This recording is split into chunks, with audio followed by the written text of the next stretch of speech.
Hey folks, welcome to another Triple T Thursday. For those just joining us, that's Tools, Tips, and Talk, where we'll discuss info for the knife maker. In today's episode, we're going to be taking a look at the TSProf Cadet Pro. The TSProf folks sent me this to take a look, so we're going to run it through its paces. And stay tuned because a Patreon member is going to win this. We're not going to announce that today, but I'll tell you all about my Patreon and what you can expect. Let's go take a look. Okay, let's take a look. First, I'm going to be sharpening this knife, which is pretty dull. This is just a cheap one that I think my son got, but we're going to be sharpening this. For now, let's see if I can barely open the box with it.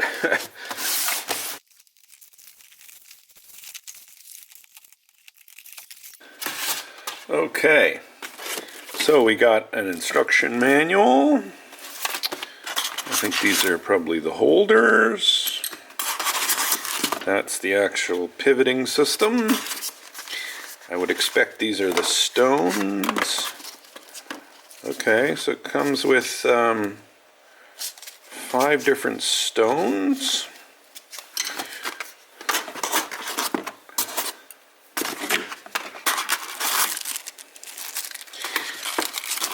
And this is the base. All right, I'll put this together and then we'll take another look.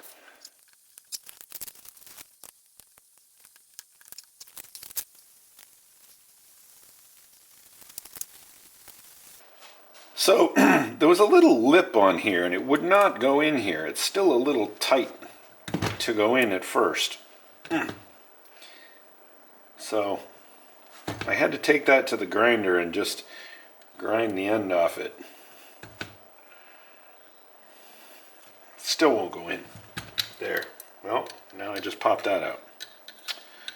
Alright, well. Alright. So there it goes. I think that's what it's supposed to do. Okay, so looking at this, I was looking for actual degrees here. But it just has little pictures of knives, so I don't like that as much. I'd like to know the actual degree, because if I go from one system to another, I don't really know. So I guess I'll pick the hunting EDC knife, which is this one. Alright, so let's give it a try here. I'll zoom you guys in. So the stone is just a little spring here, which is kind of cool. So you can just put the stone in here. And then very similar to what I'm used to with the Wicked Edge, which is another system that I have. You just drag the stone down over the blade here. So I am going to be profiling the edge here. So I'm going to be just completely redoing the edge and ignoring what's there.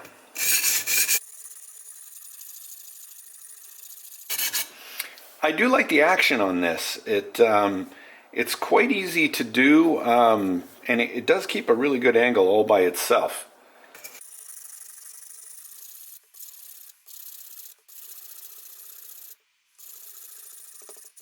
I do feel like I'm having to hold the base though, because doing this, you can hear that the base is kind of moving around.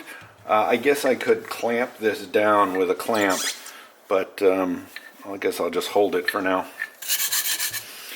And just another note about these are diamond stones, so they should last a really long time. I think I've done one edge.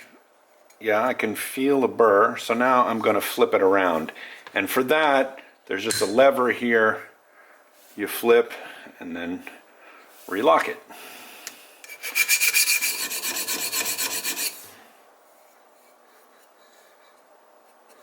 Okay, let's try different stones. So that was the extra coarse. Now we've got, let's go through, now let's do the coarse stone.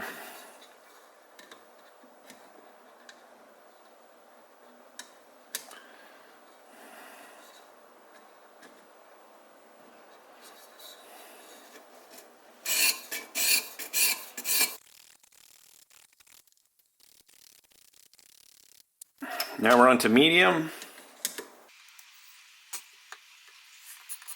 And you notice I'm only going in one direction now. Only on the first direction do I do, on the first grit do I do both directions. Here I'm trying to build a burr, so I'm only going towards me.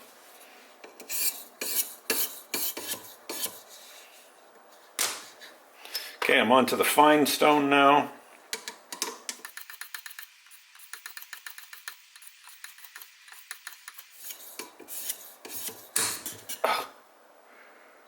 Okay, that just popped out.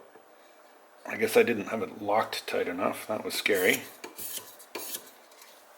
Okay, we're on to our last stone now.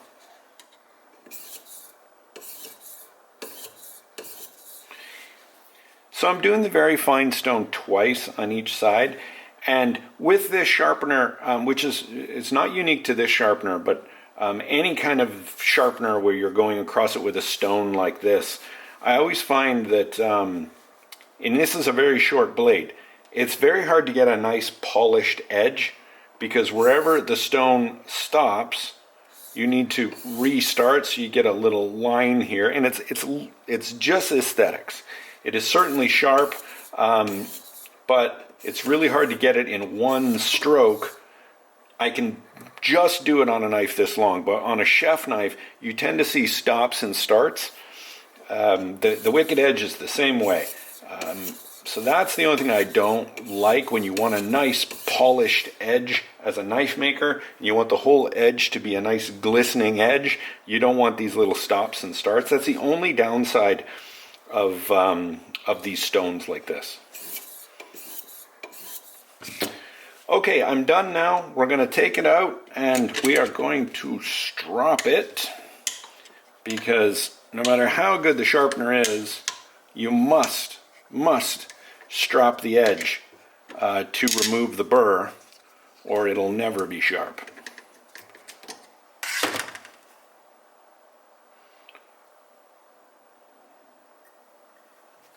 So here I've got a strop, a leather strop with some green compound and some white on the other side. Let's just lightly take it across here.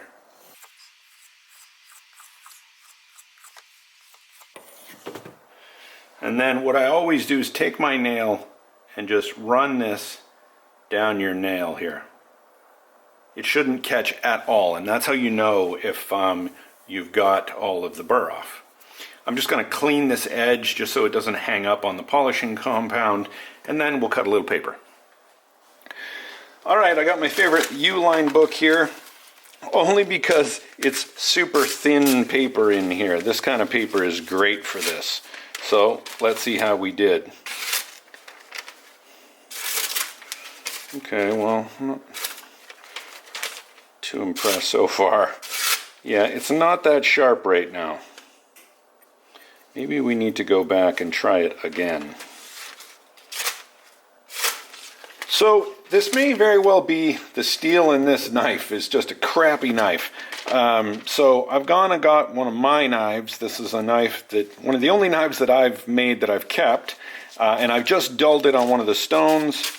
You can see it does not cut. It's just ripping.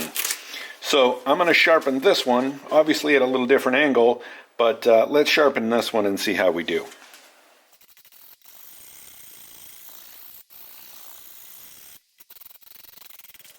Okay folks, I have sharpened and stropped this blade. Let's give it a shot now.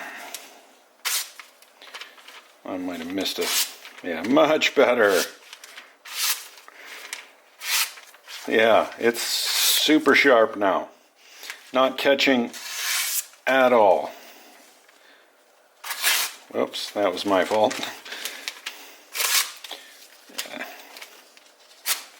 A little snag there, but yeah, really nice. I don't know what steel this is, but it must be really crappy steel because I cannot get this one sharp. I mean, it's sharp, but it's not, you know, I can't, yeah, anyway, not the sharpener's fault. So let's go over the sharpener and I'll tell you what I like about it and maybe some things I don't. I do like the movement of it. It's very easy to move. The locking system, very, very good. I really like the locking system. You can spread these apart. Really good for larger knives. Though I think you might need a longer bar here, and I think you might be able to buy longer ones from them, but I'm not sure. So clamping system, great. This base here, you definitely need to clamp this down. So yeah, you definitely need to clamp this. It's just not sturdy enough unless you're working with really, really small knives here. The changing system for these is super quick. Yeah, you just kind of push this with your thumb. I'm used to a wicked edge. In a wicked edge, you don't need to flip this, but it's actually pretty good. A couple of times I didn't, you see how that's open there? I left it like that, and after using it, you know, just I don't know, 5 or 10 swipes, it actually loosened on me.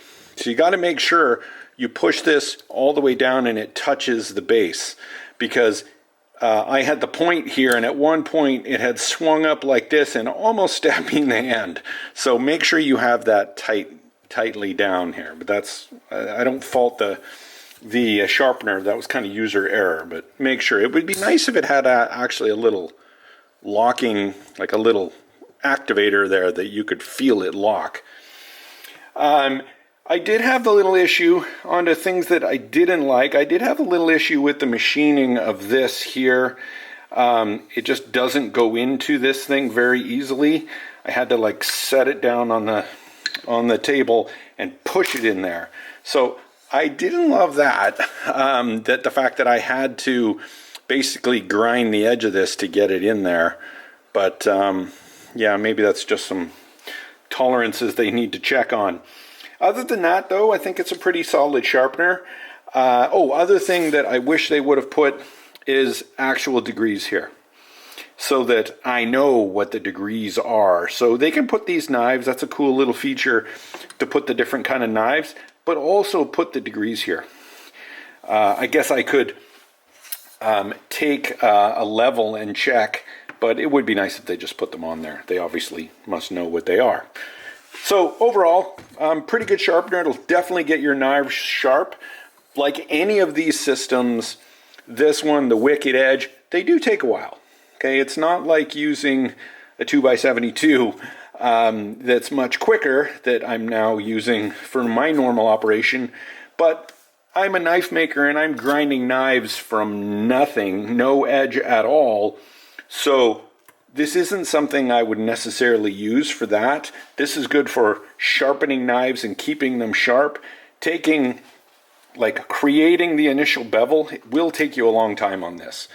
Even the coarse stone is not that coarse, meaning the extra coarse stone feels like, if I had to guess, I'd say it was about a 400 diamond stone. And and they must have other stones, so you could probably get like an 80 grit stone or something like that, or a 100 grit stone, if you really wanted to use this to set the initial bevel from nothing, if you had no bevel on a knife. But pretty good machine. I'm pretty happy with it. It's very easy to use. It's very intuitive. So yeah, check the links down below if you want to pick one of these up. Hey folks, thanks for joining me on today's episode, reviewing this TSProf sharpener. It's a great sharpener, and there's links down in the description if you want to go check that out. One of my Patreon members will be winning this sharpener. Not a Patreon member? Definitely go check that out. In addition to giveaways, Patreon members get first access to my builds. That's right, my builds go up for sale to Patreon members first. Most never make it to the public. For knife makers, there's free consultations, there's a community chat, all of my designs, a lot of my Damascus patterns, all free to Patreon members. So go check that out, links down in the description. I will be giving this away on a live stream on Instagram on January 7th. And if you don't follow me on Instagram, please go check that out. I'll leave a link up here. So go follow me on Instagram and you'll see who wins this sharpener. Thanks for joining me, folks. I'll see you on the next one.